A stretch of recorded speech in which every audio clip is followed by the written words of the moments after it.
Hello, everybody. Welcome to the Mercuranians, episode 8. Today is Wednesday, May 4th. It is currently 11:04 a.m. Pacific Standard Time.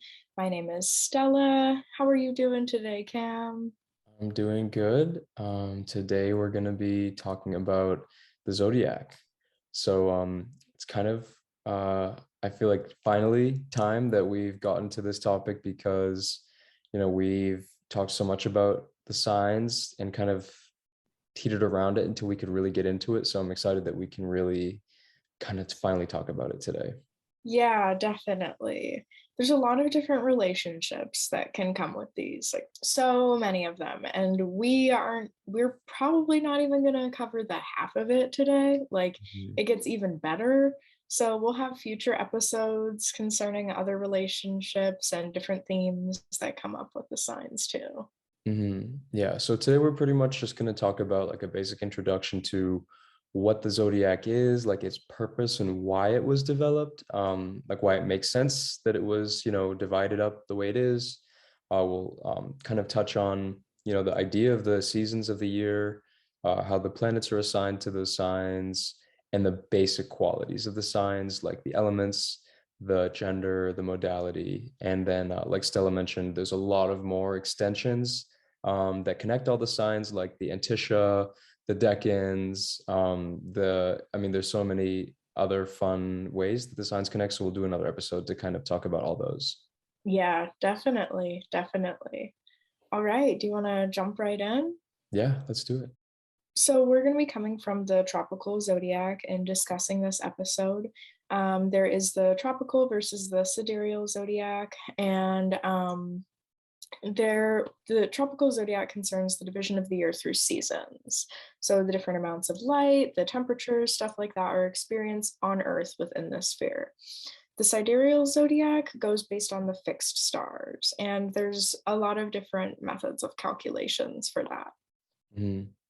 Yeah, the tropical zodiac is really like the archetypal zodiac because once we start talking about the themes of these signs, you know, thinking about what the energy entails with them, we'll see how they correspond most when we're talking about how they correspond to the times of the year, and the seasonal effects that we see around us. Because I think in a lot of episodes we've stressed how, like in traditional astrology, there's just such an emphasis to focus on, the astronomy and the visual component of the interpretation.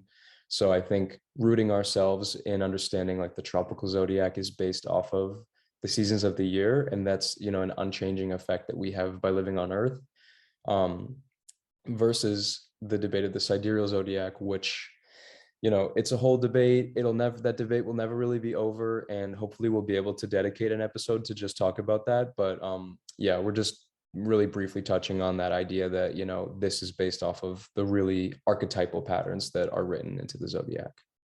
Yeah, definitely.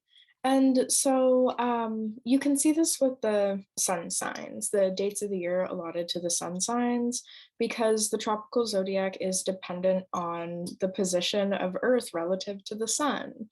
When it comes to temperature and changing seasons, all of that has to do with the sun specifically. So when we have the spring signs, Aries, Taurus, and Gemini, those are spring from Aries is March 21st to April, 19th? And then Taurus, April 20th to May 20th. Gemini, May 21st to June 20th. So these first three signs are the spring signs triggered by the spring equinox. And that's where we have the same amount of daylight as we have nighttime after going through winter, where there was more hours of night than there were day. So that's this transition that we have here. And then do you want to follow up with like the summer signs? Yeah. So I think just the other thing I was thinking about with this is, and I think we talked about it in another episode where it's like every truth is but like a half truth. And it's the same thing here. And it's the same concept that I think it came up before with the different hemispheres of the earth. So being north of the equator versus being south of the equator, our seasons are reversed because that point's determining, who's getting more light. So while it might be wintertime for us, it's summer for them and vice versa. So that's really the magic of the equinox, because it's this time where no matter where you are on Earth, whether you're in Alaska or Argentina, like there's 12 hours of daylight and 12 hours of nighttime. And so I think that's just so cool because it's just this universal reset that we all have. Whether it's going into spring or going into fall, based off whether you're north or south. It's really interesting to think about that we have that effect. So yeah, like you said, spring starts that equinox point for people in the north. That's going to be us going towards summertime, and for people in the south, Aries will be actually going, towards winter. Now, this kind of brings up this idea of, as we're heading towards the summer signs for the northern hemisphere rather, we're going to be talking about how the next three signs, which are Cancer, Leo, and Virgo, eventually are given planetary rulerships of the luminaries based off of the fact that they are the time, or they fall in the time of the year when we have the most amount of light and heat, because the sun and the moon provide light and heat. So it's kind of like this question of, well, what about the people in the south, in the southern Right. hemisphere? Right. So, and something very interesting. I mean, I'm not very well versed in like Southern Hemisphere astrology or perspectives from astrologers down there in discussions like this. I would love to welcome like an astrologer from the Southern Hemisphere onto the show so we can talk about that. If anybody's watching, feel free to let us Yeah. know.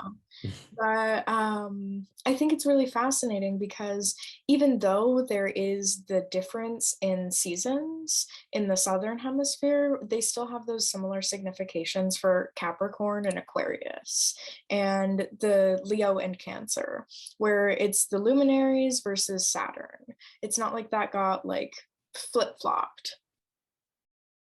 Right. Yeah, no, I mean, just based off of the daylight, but it's still like kind of contradictory though, because you're like, how are you going to, I guess we should backtrack a bit before we start talking too much about the significations of the planets, because, as we were saying, so if we're just taking the perspective of the Northern Hemisphere, which is where, the majority of astrology has been developed over history, the Vedic astrologers, the Persian, the Arabic, the Egyptian, Babylonians, they've all been north of the equator. So the majority of the astrological tradition on Earth has been developed by astrologers north of the equator. So you can probably see why that might, make a bias for setting it up this way. So, for people in the Southern Hemisphere, there will be that discrepancy. But from now on, we're just going to kind of talk about the archetypal principle, it seems like, with, having the sun and moon ruling these signs in the summer time for us. So anyway, we went through the spring signs and the summer signs. And so those 6 signs as a whole are referred to as the northern signs, because for us in the northern hemisphere, they're the time of year where there's more light than night.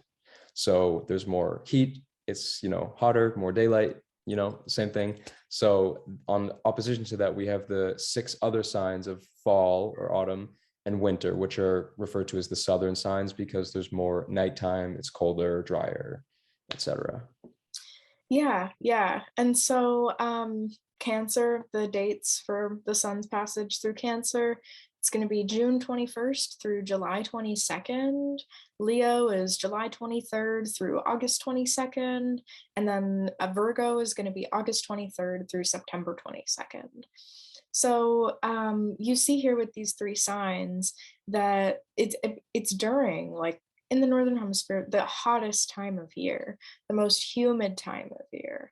There's the most life blossoming. And I mean, maybe not blossoming, but life has matured, like you kind of get these like openings and these entryways that come up with the spring signs. And then at the summer signs, it's like things are at their peak, like the babies have flown away from the nest and like life is in cycle.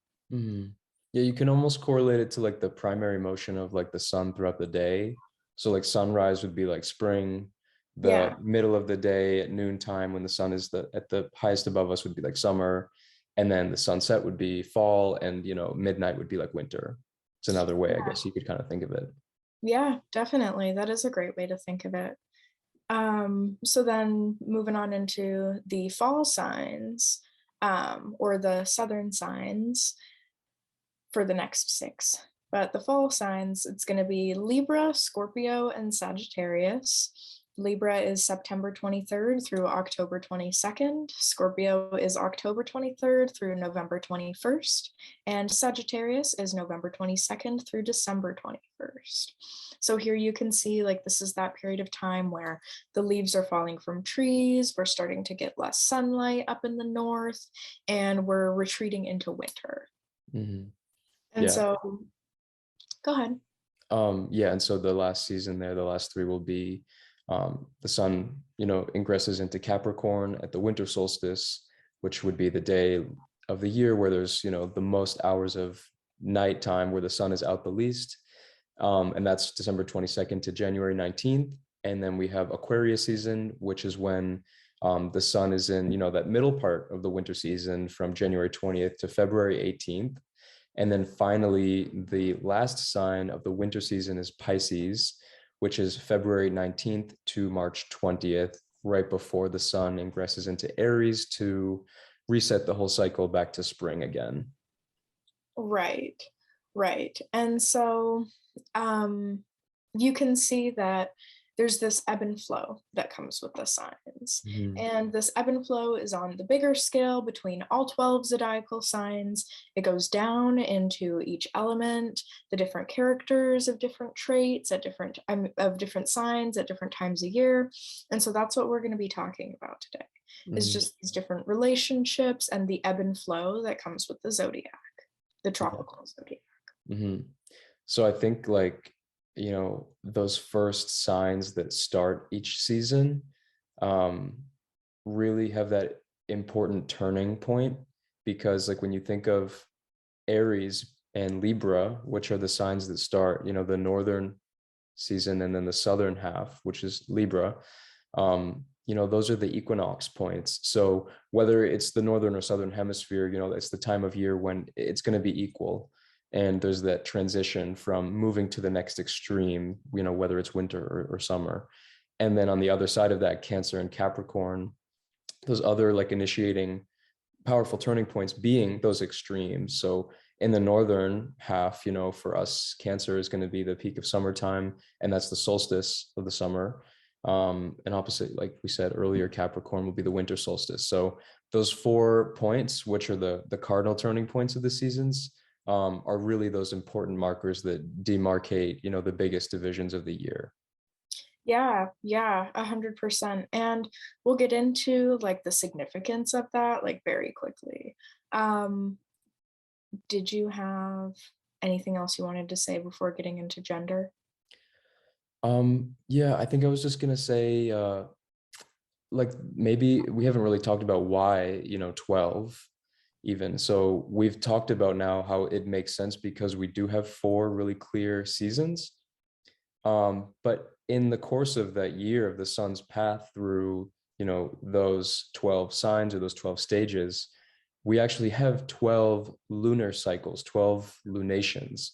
So it seems like the whole scheme is supposed to be divided into 12 having 4 major segments, and each of those having 3 smaller initial, middle, and ending phases. So 4 seasons with 3 phases each really seems to be what it's kind of structured around. Right. And that is one of the things that skeptics regularly like nitpick about astrology, is like, why 12? Like, it's just like an arbitrary number. Like, why not 13? Why not 15? Mm-hmm. And part of that is based in ignorance, simply because they don't realize that like the fixed stars are certainly taken into account. But it's this undeniable symmetry. Like, it's something that it just works so perfectly that like why wouldn't it be 12? Mm-hmm. Like we have this beautiful like division of the year, and it makes sense with our physical experience on Earth, Right. and the way that the seasons change. So Yeah, and everything else we go on to talk about for the rest of the episode is going to confirm that symmetry and order is written into, the code of the zodiac even further. Like it replicates on so many levels, whether we take 12 and divide it by 6 or by 4 or by 3, they're all going to have a really unique pattern to show us that's going to add to the interpretation of what each sign is. And that really gets to the heart of thinking about like what a sign is, because we talked about, the fixed stars and how they would observe at nighttime the certain path of stars that the planets and sun pass over, being, the planet's path on the ecliptic. And there happened to be these, asterisms or constellations that fall right behind them. And so they picked these divisions and, grouped them in certain ways. And they, made these mythological figures or images in a way out of what they were observing, and then correlated that to the seasonal effects and all of the other elements of the zodiac that kind of came into the picture here during the Hellenistic or the early Hellenistic tradition, like 100, 200 BCE, when this was all really coming to be synthesized for the first time. Yeah. So the Babylonians were like the first to establish like a stable zodiac with 30-degree segments for each sign. They did that because every zodiac sign except for Ophiuchus, or Ophiuchus. I always mess up the name. That's just one that I'm like constantly tripping over with my tongue. But those 12 signs are the Earth's ecliptic. And so from like our perspective, like as walking beings on this planet, like we won't see planets passing through other areas of the sky. It's always going to be these 12 because it is the Earth's ecliptic.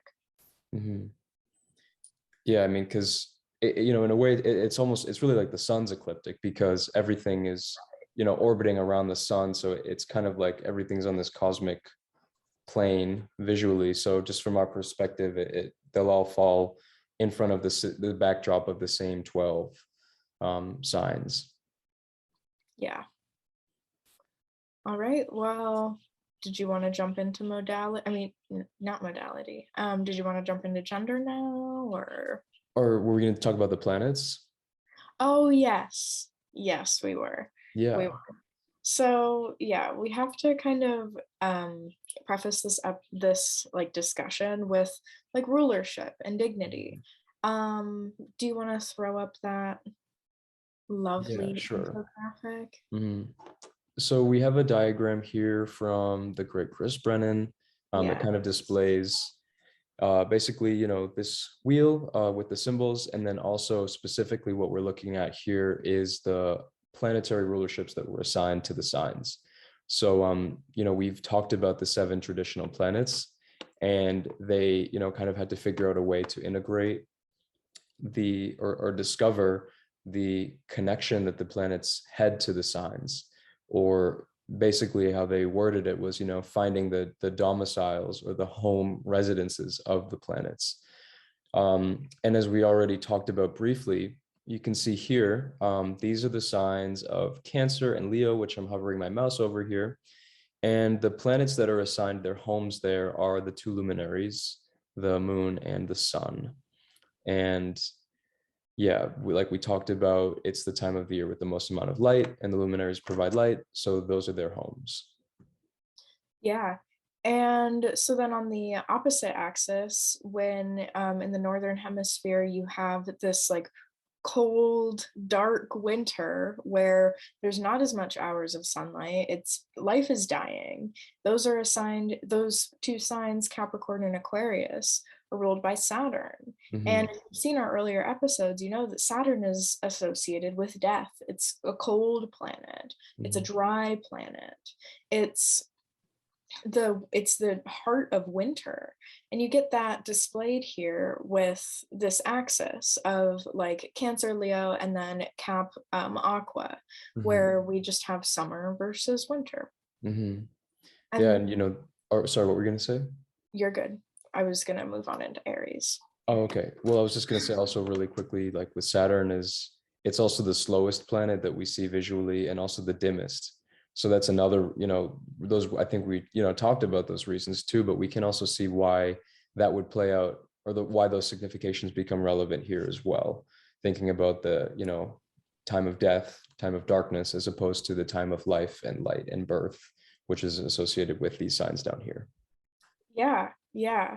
And then we see with the equinox season, we have the axis between Aries and then Libra, yeah, sorry. We have this axis between Aries and Libra, and that is like not right in the middle of the like winter solstice, but like it is. Oh wait, yeah, it Right. is. Yeah, it Uh-huh. is. Yeah, just kidding. I read that wrong. It's right in the middle of the summer and winter solstice. Mhm. Yeah. So like we talked about, these four signs are really important: Aries, Libra, and then Cancer and Capricorn, because their axes demarcate the beginning of the seasons. So as we talk about a little later on, they're the cardinal signs because they initiate the beginning of the season. But if we want to take a look back here at the luminaries in Cancer and Leo, the way we derive the other domiciles or the other home rulership signs to the planets, it's very simple because they fall in order of their planetary speed. So we see right here that Mercury is assigned to Gemini and Virgo on either side of the luminaries, because Mercury is the next fastest planet and it's the next closest to the sun. And then we have Venus here, who's given Taurus and Libra, who's just sitting right after Mercury. And then after Venus, we get Mars, who fills in the gaps after Venus in Scorpio and Aries. And then finally, because we already talked about Saturn being opposite the lights, the last two slots would be Sagittarius and Pisces, where Jupiter fits in. Yeah, exactly. And so as you go through this scheme, like you see that symmetry, like you should be able to see the symmetry and how sensical it is, you Mhm. know. It's balanced, it's even. The 12 signs and the seven planets, the seven traditional planets, work beautifully into this like order here. This is where we run into some hiccups with like modern rulerships and stuff like that, Mhm. because if Pisces is going to be ruled by Neptune, then where is that balance? Do we lose that balance? Was it wrong in the first place? And like that's a lot of the debate that comes up with modern rulership arguments. Mhm. Yeah, because I mean, you can't argue the symmetry that's woven in here. Like it just can't be debated. And if you're not convinced yet, then just keep listening, because it just goes so much further. So yeah, I mean, it's really difficult to say, Pluto rules Scorpio, because it just throws off all of this nice balance here. So as we've talked about, the outer planets aren't useless, but it's hard to give them necessarily sign rulership. We can equate signs that we might say their archetypes are similar to, but in terms of saying they rule this place and they rule over or have to watch over planets in that sign, because it's their domicile, it really doesn't work into the traditional framework or scheme that was put together, like in the early Hellenistic period. Yeah, definitely. And part of the thing with the outer planets also is just that, like, not only do they not work into this scheme, but we have seen that their influence is just way bigger than we have really been aware of for like thousands of years. So who's to say they don't have four signs? What if every single element Right. or modality was where this planet does best? Like, Hmm. does Uranus like the mutable signs? Does Uranus dislike the fixed signs? And so Hmm. this is a topic, this is kind of digressing into a future episode, but it is still very much worth mentioning that the traditional rulership scheme has just this beautiful symmetry and sense that you cannot get with the modern rulership scheme. Hmm. And the other really interesting result here that we get is, every planet rules two signs except for the luminaries. So the luminaries are so, you know, resolute in their archetypes of being, the diurnal and nocturnal, or the masculine and the feminine, the dark and the light, the day and night. So they each just have one sign. So the sun being in, as we'll come to talk about, Leo, which is associated with all these really archetypally masculine qualities, and Cancer, which is really archetypally feminine. They just really stand on their own in each sign. And some astrologers have talked about, Cancer maybe being like a co-domicile of the sun, and Leo being a co-domicile for the moon, and that they share a sympathy between them, because they are both homes of the lights. So there's an innate symmetry that we could still extend there where each, planet could get 2 signs in that way, kind of like Saturn having, those adjacent signs over in the winter season. We could kind of say that works a little similarly with the lights as well. Yeah, definitely. And of similar significance, the fact that Saturn has 2 consecutive signs, Hmm. that's saying something about the planet Saturn and the time that it takes. If you're going through Saturn ruled perfection years, you've got a double whammy. It's Saturn and then Saturn, one right after the other. We haven't talked about perfection years. I'm sorry, we'll get to it someday. Hmm. Basically, like every house is allotted to a year at a point in your life, long story short. But Saturn is very slow and very, very powerful. And so you can kind of see that like represented also with the fact that they are like one after the other. Hmm. Right. And so I guess moving through kind of, quickly here, the 2 signs that we see Mercury getting allotted are Virgo and Gemini. And I don't know if you want to take this as a segue into talking about sign gender, but the really unique thing we have here is that with each planet ruling 2 signs, they each rule 1 masculine and 1 feminine sign. Even in this really symmetrical order here, they look like they're all kind of parallel in this diagram, but they each actually have 1 feminine and 1 masculine sign. So the zodiac really, even though we're talking about it as like these 12 things that we might remove from in our heads as understanding being related to the planets, the zodiac is really just the planetary scheme divided into 2, because we're just looking at every sign being either a positive, masculine, or negative feminine expression of one of the planets. That's really the crux of what the zodiac's purpose is to see. Right. And there is a lot of controversy around the terminology of masculine and Mhm. feminine. Yeah. Um, I understand that there might be misogynistic historical context behind some of that. But I think that in today's society, we can just simply treat them as adjectives.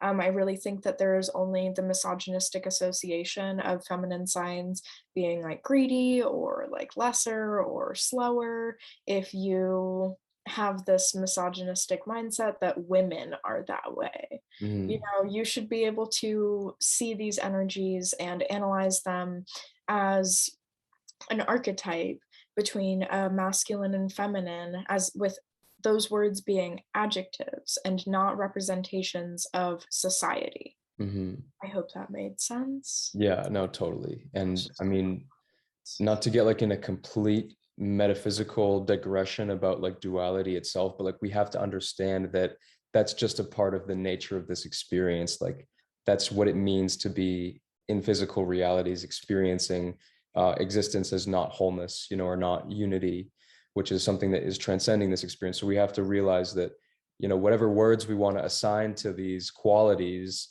they exist in either spectrum. And astrology itself is the tool to realize that people are more complex than those binaries. So we have to acknowledge that, just because of your biological born gender or sex, can speak very little to the way that you actually express yourself. And so astrology is really giving us a key into, understanding what those energies are that are inside of us, and that also, we are projecting and bringing out to the world, or that we're even attracting into our lives because of that right. reflection.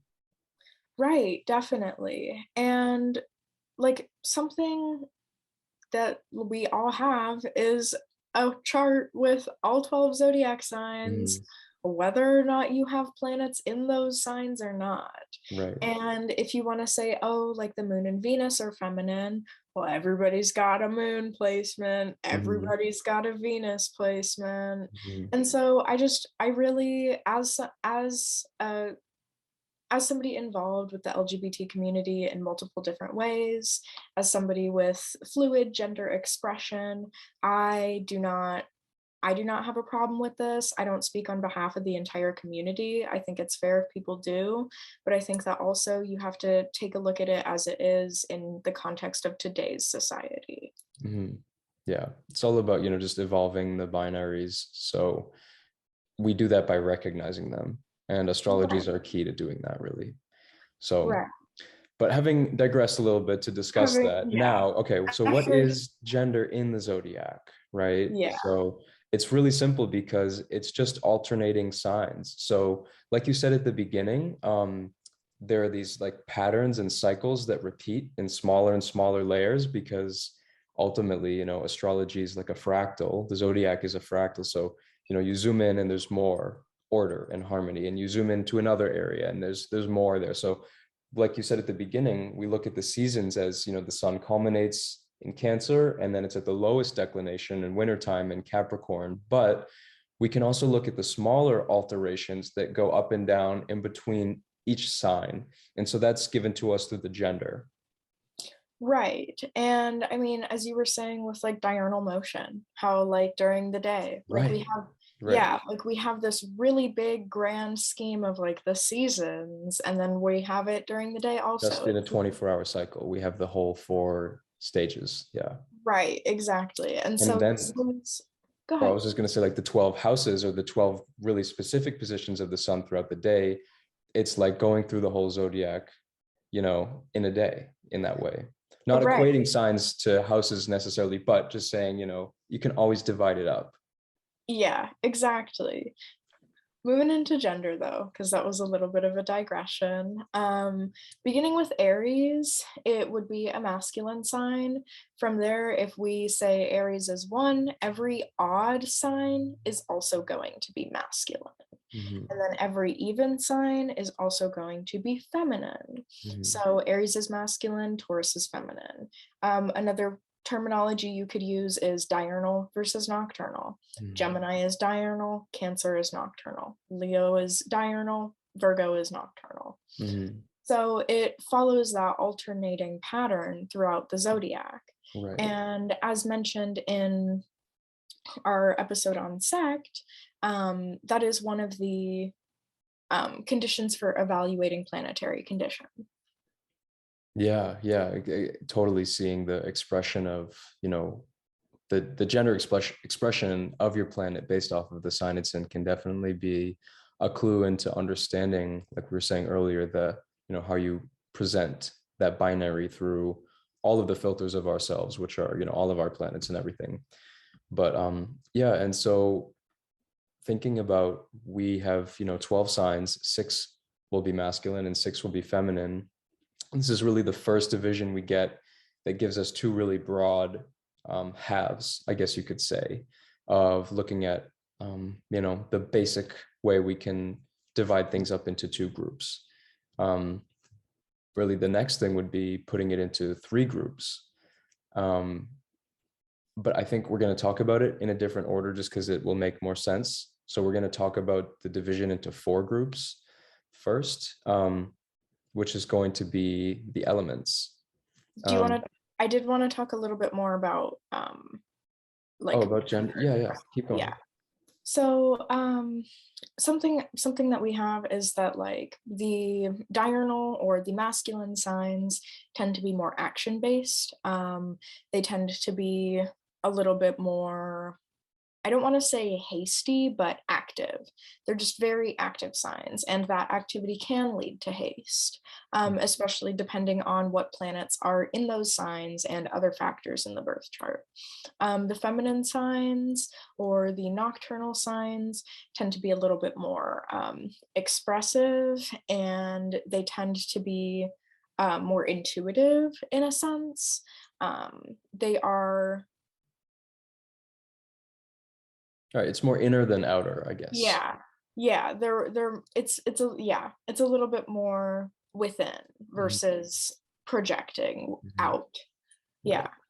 There's not And like really too much we can say just off of this distinction because it's so basic, but as we layer on more and more, we'll see how each sign is really so unique because no 2 signs are alike.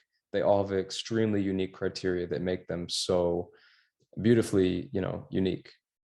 right, exactly. And so I think that that was just like my closing note with gender, because yeah, we skipped over that. But Yeah. then so moving into element. Mhm. Yeah, so element, also referred to as triplicity, is very fascinating because all of the air and all of the fire signs are also going to be masculine or diurnal. All of Mhm. the water and all of the earth signs are going to be nocturnal. Mhm. Yeah, so like if you've ever seen the alchemical symbols of the elements, they look like the triangles. And so the fire and air symbols are upward pointing triangles because, if you think of fire, fire rises up to the sky and air is, active and moving on its own, like the winds.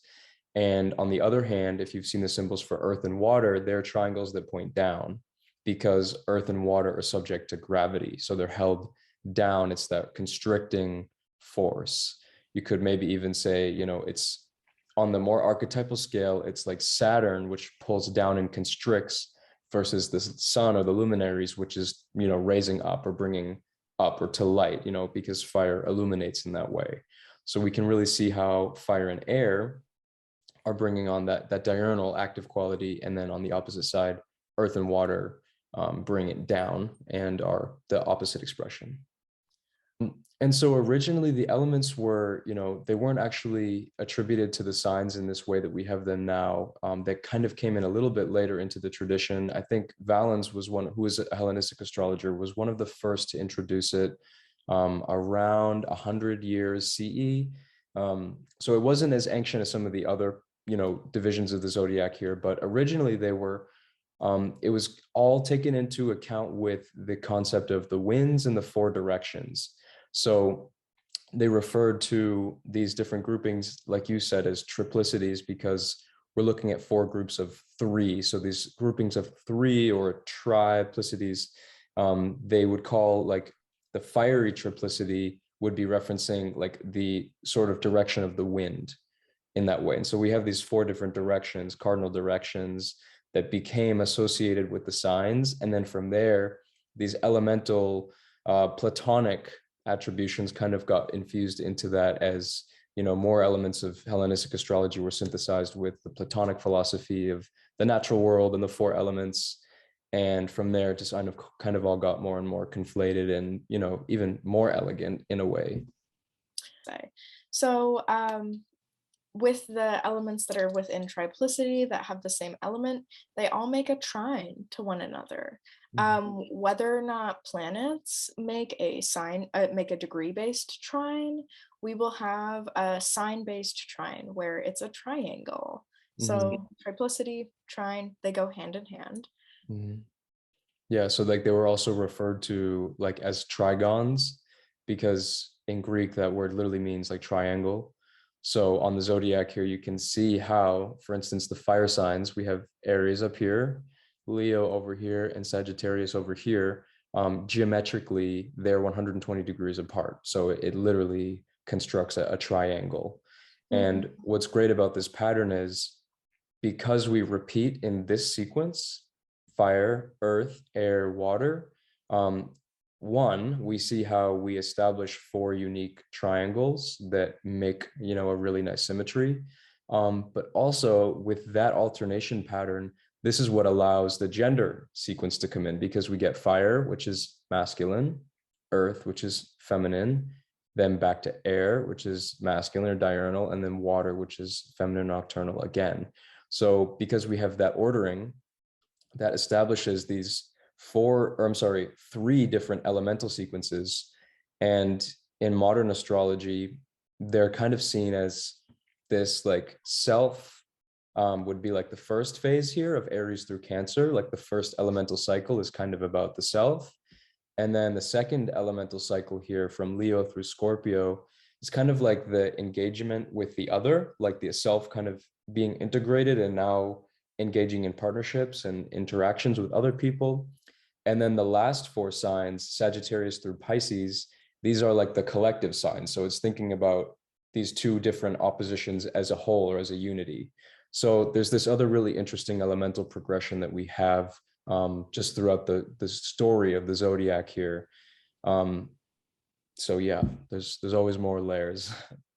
Yeah, yeah. And I mean, we haven't talked quite about houses yet, but that's just like another layer that is incorporated into it too, with like houses that share the same element. Like there's a degree of agreeability between those two areas of life, like already, just based off of these mutual elemental attitudes. Mm-hmm. And so that ties into like the whole chart really. Like everywhere you have the same element, there's going to be a degree of synchronicity that goes on with the attitude towards it or the experience of it. Mm-hmm. Yeah, that's a really great point because, I feel like astrology is just the science and study of pattern or Mhm. synchronicity or sympathy. And so, analyzing all these different divisions of the zodiac, like gender or element or, planetary rulership, there's all these different ways to analyze, how similar are they? How connected are they? And, the extrapolations we get geometrically from dividing a circle in that way, it has these geometric, physical, scientific, visual, astronomical, it all weaves in together. So it's like the zodiac is just the ultimate expression of reality, really. And so there's so much to say about it. Right. And I think that something super prevalent is that jump from Pisces to Aries is especially like a strong jump. And we Mm, just saw that with Venus's ingress into Aries. And mm, it was like on the night of on like one night on the internet, it's like all Met Gala pictures. There's mm, just like all of these dresses and like just like pictures of like celebrities dressed eloquently. And then like literally Venus moves into Aries and then like all of these topics of like women's rights and like fighting for abortion rights in the USA like comes to the table. And so you saw that like super intense just jump. And mm. then when you think about like Jupiter, what that's about to ingress into Aries, if you look back at 2019, that was the last time Jupiter was in a fire sign. If you go back even further, 2016, right? 2016? Yeah. In Leo, I think around then, yeah. Yeah. Uh-huh. 2016. 2015, 2016-ish, yeah. Yeah, that era. Those are regarded as like super just like energized, very fun summers. Like summer 2016 is like constantly referred to as like one of the best summers. So you can kind of see this, like that's one of the ways that you can reflect upon these like these changes in elements especially. Hmm. Yeah, and I'll make it a really quick point, but you could talk a lot about it. And we mentioned it in the Jupiter Saturn episode because those conjunctions between Jupiter Saturn every 20 years, the great conjunctions, they only happen in the same element. So like we talked about before, but didn't really have the basis for seeing it. Now you can see how they really trace a triangle. They trace a trigon in the sky over a 200-year period, and that trigon, it slowly shifts and it mutates into the next element. And so the great conjunction is just a meeting, but the great mutation is the shift into the new element, which we just had in 2020. So that was obviously huge because it's a new 200-year cycle. So, but yeah, that's just another really amazing, mechanism that's built into all of this. Yeah, definitely. That's a like beautiful point. Mm-hmm. Yeah. And I also just meant to mention, this is another one of Chris Brennan's great diagrams here that we're displaying. So I meant to mention that earlier. Mhm. But Sorry, yeah, Chris. I know. It's okay. His name is at the top. Right. Yeah, this is Chris Brennan's. We're not claiming this is our intellectual property. Yes. So with the trigons, it was the division of 12 by 3. So that's why we have 4 different elements. With modality, it's going to be the division of 12 by 4. So that's why we only have 3 different types of modality. There's 3 different modalities: cardinal, mutable, and fixed. And so there's going to be one sign of each element that is cardinal, there's going to be one that's mutable, and there's going to be one that's fixed. Yeah, I think it's a really cool interplay to see, 3 by 4 is 12, but also 4 by 3 is 12. Multiplication is commutative in that way. Mhm. So for every element, we'll have one of each modality, but then for each modality, we'll have one of each element. So for instance, the 3 water signs Cancer, Scorpio, and Pisces. Cancer is a cardinal sign, Scorpio is a fixed sign, and Pisces is a mutable sign. But then in the same way, for instance, the cardinal signs, so looking at one of the modalities, like we referenced at the beginning, we have Aries, Cancer, Libra, and Capricorn. So Aries is fire, Cancer is water, Libra is air, and Capricorn's earth. So whichever division you want to pick, there will always be the equal division and expression of the other one within that division, if that makes sense. Yeah, right. And so something super, super relevant with the cardinal signs Mhm. is the fact that they are the old word like has etymology that's associated with hinge and that kind of idea, like a change, an opening, a closing, something like that. And so we can see that with the seasons and the solstices. So Mhm. Aries is the spring equinox. We have this opening of the daytime being more than night. We have this hinge, this shift. Then when we get to the summer solstice, we have this shift, and that's what happens with the cardinal signs. And so that's why we have Cancer being cardinal, we have Capricorn being cardinal, and then we have Aries and Libra. Those are both cardinal because those are changes in the seasons. Mhm. And when it comes to interpreting cardinal energies, your the idea of change, opening books and taking action, doing new things, that's something that comes up a lot with cardinal energy.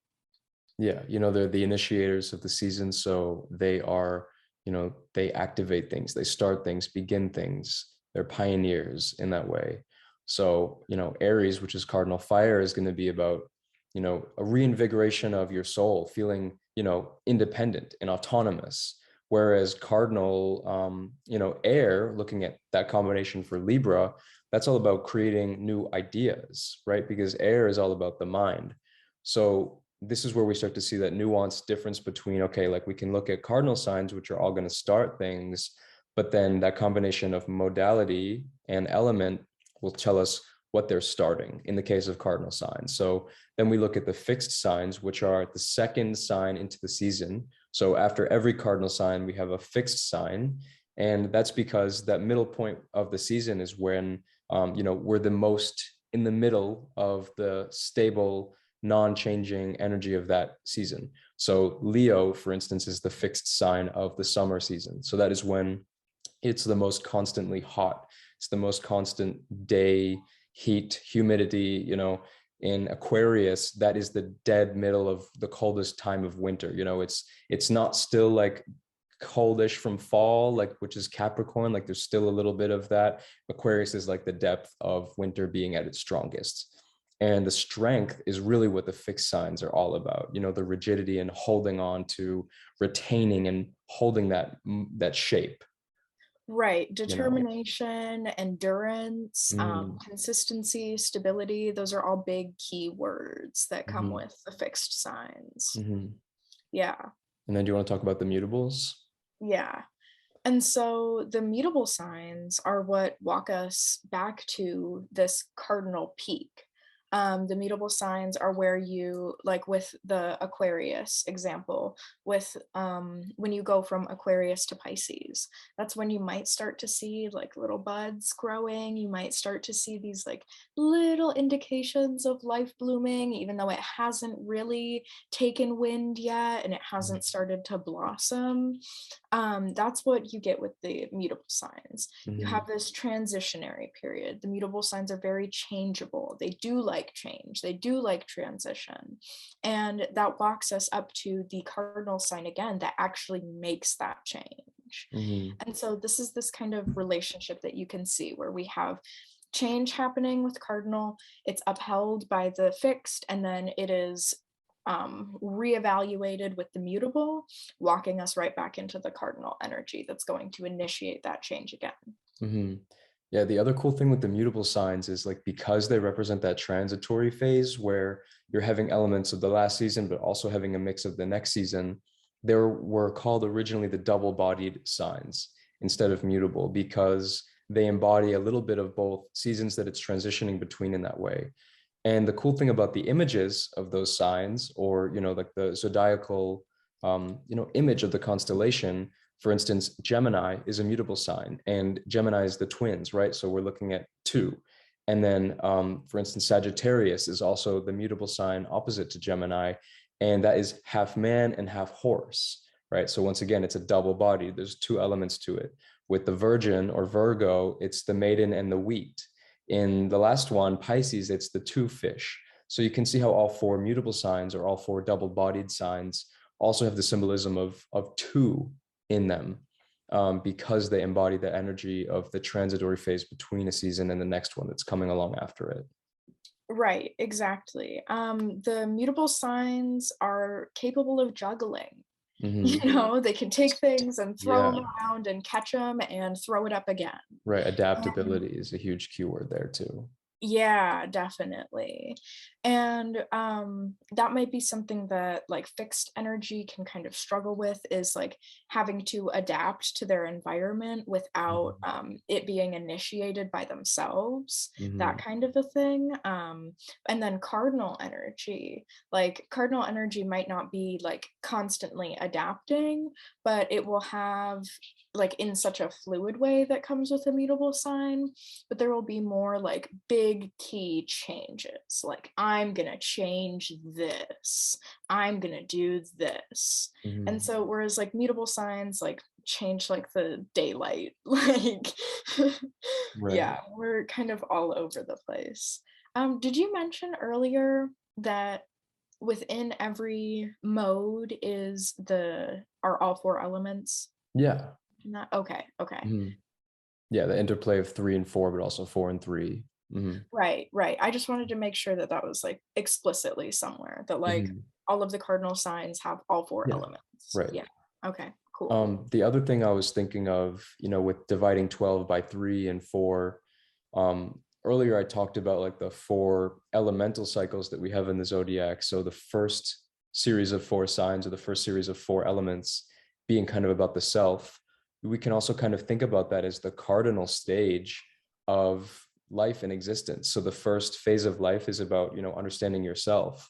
And then the next elemental cycle, or the next 4 signs, would be or correspond with the fixed phase of life, which is about, working with others, working in relationships and partnerships.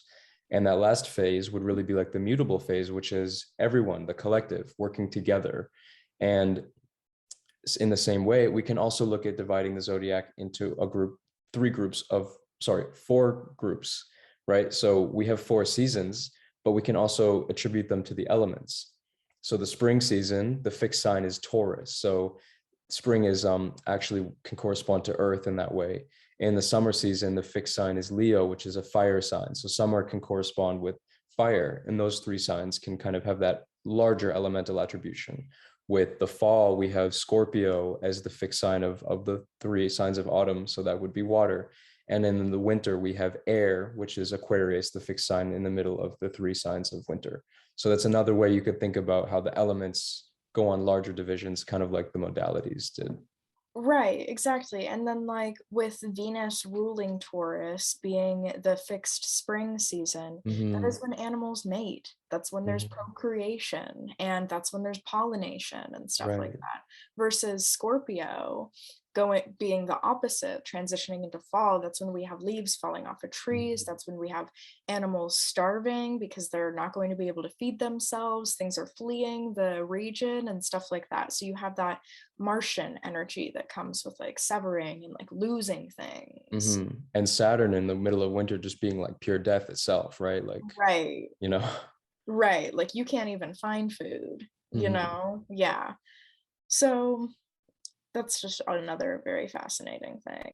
Also, something just like really interesting is that like school tends to start for people in August, and it's usually like a pretty transitional thing for people. Like if you remember being in elementary school, being like, oh, like you're going into 5th grade, and then like going from like middle school to high school is like a big deal, like when you're that age. And so I think it's really interesting that that time period falls within like within Virgo season, because it's like this learning environment. Like you have this like figure, this like leader that's also kind of nurturing and guiding. Like there are Saturnian teachers, but you get the most out of your more like mercurial teachers, I feel like, Mhm. or maybe the most gentle transition with your more mercurial or specifically Virgo teachers. Yeah. Yeah, and so And that's just something else really interesting. right. And also just like how Gemini would kind of be like the last month of the school year. And that's also like the other mercurial sign. So it's like the Mercury kind of caps the end of the school year at the beginning and at the end. And then you have the two lights, Leo and Cancer, which is when most people are off on summer break.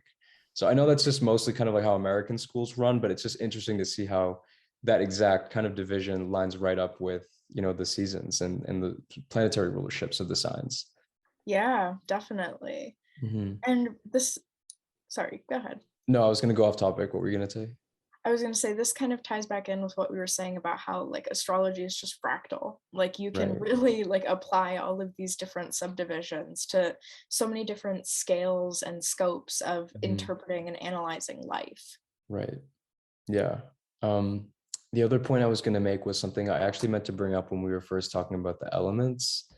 Uh, because if we look at the planets that rule the signs, I'm going to pull up that diagram one more time. So if we look at the three fire signs, for instance, Aries, Leo, and Sag, if you remember back from the diagram, or if you just know, the rulers are going to be Mars, the Sun, and Jupiter. And then there's one more trigon that corresponds with fire, and it's actually the water trigon because the rulerships by the planets of those signs are Jupiter for Pisces, Scorpio for, Mars for Scorpio, and then we have the moon for Cancer. So we're starting to see a connection between the planets that rule elements because by this grouping of fire and water, the planets that rule them are Mars and Jupiter, and then the luminaries. And then when we look at the other two remaining trigons, we have air and earth. And the three planets that rule those signs in all three of them are Mercury, Venus, and Saturn.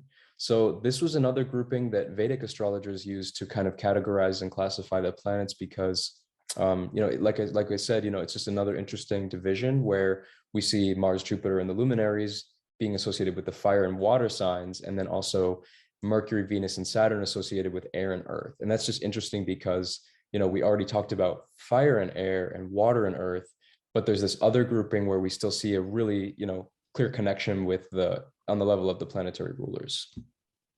Yeah, yeah, that is very interesting. That is very Mhm. cool. Because Hmm. Vedic astrologers didn't really use the concept of sect as we talked about it in the tradition of like Hellenistic and later medieval astrology did. They used those rulerships to determine like planetary friendship qualities. So they look at, Jupiter and Mars as being more friendly to each other than they would to Mars and Saturn, say, because they would be ruling fire and water versus the air and earth. So that's just another interesting kind of distinction that we can kind of pick apart here. Yeah, definitely. Um, did you have anything else to say about, can you keep that up, please? Oh, yeah, I can put it back. We can just cut that. I'll ask if did you have anything else to say about triplicity? Um, I think that was it. Okay. So something really interesting also about like the different ideas with modality, and this is something you can use to kind of like exercise your like mental aspects, is the fact that elements of the same mode, so all of the cardinal signs are going to be 90 degrees apart from each other. All of Mm-hmm. the fixed signs are going to be 90 degrees apart from each other. So from one cardinal sign in zodiacal order to the next, it will be a square. Mm-hmm. For if you do a second step from cardinal to cardinal, it'll be an opposition when coming from that original sign. So if we have Aries, Aries is square to Cancer and opposed to Libra, and they are all the same modality. And then also square to Capricorn. Mm-hmm. Yeah, and this starts really bringing up the idea of these signs are able to connect, they're able to relate to each other because visually we can construct a geometric form that makes them able to have sympathy with each other, because they geometrically, we can construct a shape that connects them. It's not like there's some irregular polygon that's not like mathematically convenient to connect them, but because we can construct a shape, in this case the square, we can assign a quality that makes them similar. And in this case, that's how the modalities came into it. When we're looking at the square, when we look at the trigon or the triangle, we talked about how those are associated with the elements. You can also construct a hexagon within the zodiac, so that will connect every other sign and make a six-sided figure. And that would be obviously connecting the genders. And this will kind of lead eventually into, traditional aspect theory, being that planets can only see each other when they can construct a geometrical figure. So those are all really linked and tied into each other, because those figures or those shapes that we can inscribe into the zodiac determine what kind of sympathy these signs are going to have with each other. Right, exactly. And so like something interesting worth noting about like the difference between a trine and a square, and like the trines having that like elemental agreement versus the square having only the modal agreement, Mm-hmm. is that the means of expression within a similar element, they're both the same gender, they're going to be different modalities, but they're the same element and they're also the same gender. So that's already a little bit more agreeable Right. than something like a square, where you have these two energies, like especially with cardinal squares, you have these two energies that like want to go do something and like want to get something, but they're like attitude towards tackling it is completely different. Mm-hmm. And they're like the way they want to go about it is just very, very like sometimes even contradictory. Mm-hmm. So that's something else that can help you like conceptualize like these themes. Right. Eventually, we'll talk more in depthly about how the aspects between the planets in the domicile rulership scheme imply what kind of relationship we're looking at. Because just really quickly, you can look at Leo is square to Scorpio. So we see that the sun is square to Mars. Same thing with Cancer. Cancer is square to Aries. So we see the moon is in that same tetragonal or square configuration with Mars, which is a malefic. So both of the luminaries are configured by tetragon or square to Mars, and then they're also both configured by diameter or opposition to Saturn. So we can already see that those two aspects are going to be more malefic because they're associated with aspects from the lights to malefic planets. Whereas, for instance, the moon in Cancer is sextile to Venus, who rules Taurus, or the sun in Leo is sextile to Venus, who rules Libra. The moon in Cancer is trine to Jupiter in Pisces, and the sun in Leo is trine to Jupiter in Sag. So the benefic planets are going to be associated with the sextile and trine aspect, but the malefic planets are going to be associated with the square and opposition. Right. Yeah. And I mean, I feel like that even if you aren't like super well versed in aspect theory and stuff like that, even if you've just Googled what is a square and you get some like silly little BuzzFeed article that may or may not be accurate, you have an idea that they can be pretty tense, you Mm-hmm. know? And I feel like this might be a good time to mention like axes just briefly. Is Yeah, that like yeah. all axes will be the same gender, but they Mm-hmm. will be different elements. And because of that, there's this degree of like awareness of one another that comes with it. I mean, if you imagine like two people standing on opposite ends looking at each other, you can see that. And it's going for the same thing, wanting the same thing, but going about it in a different way or having different opinions on it, but still the same like end goal in sight, Mm-hmm. with the reasoning behind it just being different. Right.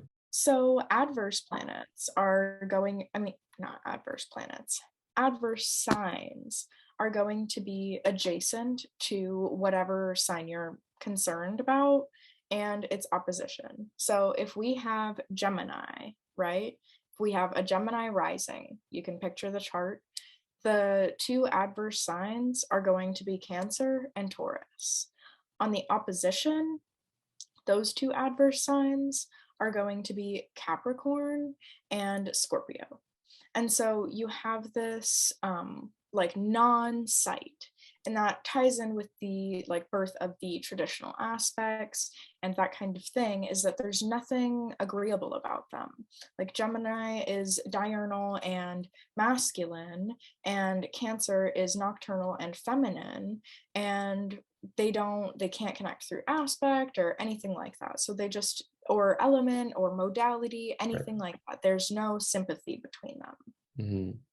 Right. So for those signs that you can't construct a geometric figure for, there's not a sympathy, a basic sympathy by what we've talked about today with the element or the modality or the gender that connects them. So like you said, Gemini and Cancer don't relate.